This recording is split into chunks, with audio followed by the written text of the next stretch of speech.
Hello, this is an assessment for restoration of this Steinway upright piano in 1905, 130 centimetres high, and the client would like us to store it, or we also offer free storage where we can rent the piano out, but the piano's got to be put into a condition so it can be rented out. So I'm looking at to see what needs doing for that. Now, first of all, the case, and I think the case is in reasonable condition, though of course it could be repolished while we have it. Now, listening to the tone of the piano, it sounds reasonable. This is beat flat, by the way. There's some damper not working there, so have a look at that in a minute. There's a few loose dampers here. See them slightly off centre. I don't think that's too much of a problem. We've probably just loose screws, but there are some sticky notes, and the actions clearly absorb moisture. There's white behind there, as you can see. I think that there was a tendency to put chalk at some stage to try and absorb moisture. That might be some residue from chalk that was put in there, trying to stop it from going damp. Down the bottom there, also you can see some white, and then various other parts too. The spiders have enjoyed a home here too. Generally quite a lot of echo on the piano. You can hear the echo there, and it doesn't shut off as well as it should. Some sticky keys, sticky hammers generally. We need to lubricate at very least the hinges. May need to change the centre pins if that doesn't work, but I think probably lubrication will be enough. The hammers are also very indented. It's obviously been played extensively, and although the regulation is not too bad, the hammers are indented, so they need refacing really at least. It could be replaced, but we could obviously restore the whole piano.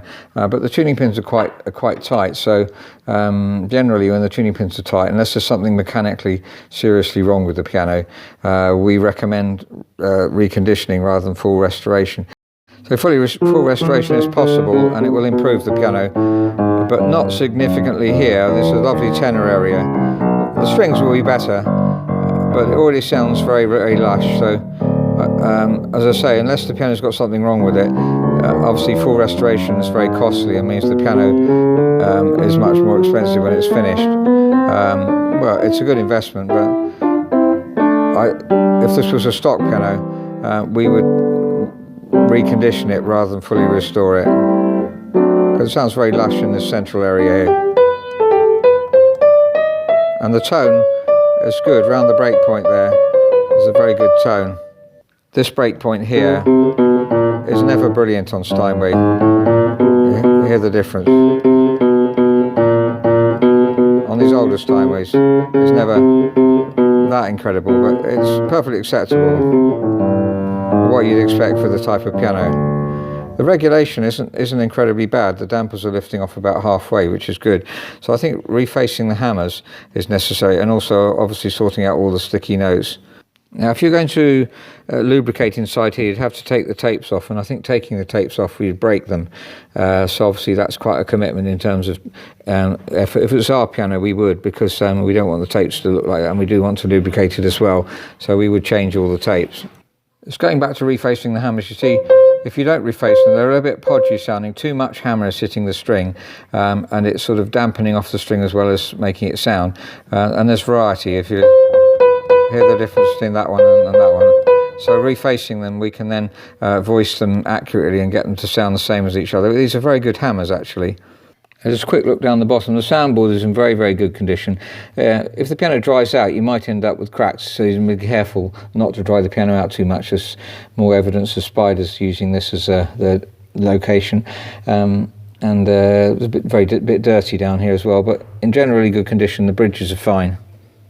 Looking at the pedals, you get an idea of the wear, and that's actually been used a reasonable amount. You don't often find that the soft pedal on the pianos on an upright's used a lot, and here you see the wear. It's really, you can actually feel a groove there where it's been used.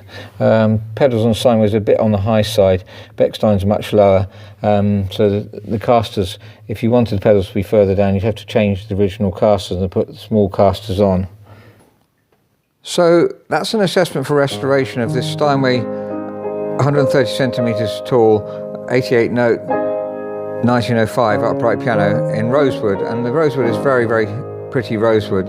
And while it's with us, it would certainly be, we'd love to restore the case, to repolish it. We do French polishing, so we try and do as well as we can on that. And I at first thought the piano's going to need a lot of internal restoration, but having examined it, it will be really nice to fully restore it. But in order to use it for us to rent out, we offer free storage if we can rent the piano to our clients, and obviously we look after it carefully. But it really, the main problem is sticky notes, some alignment of dampers. The regulation's surprisingly good. The hammers though, they're going to need refacing and voicing, because at the moment they're very podgy around this area here. But as I say, the regulation, it feels good. So if it was a stock piano, I think that's what we would do rather than fully restore it, and then it'd be less expensive. So I'm impressed with this instrument. It has a good tone throughout, typical of the Steinway of this age, which is also a very, very beautiful piano.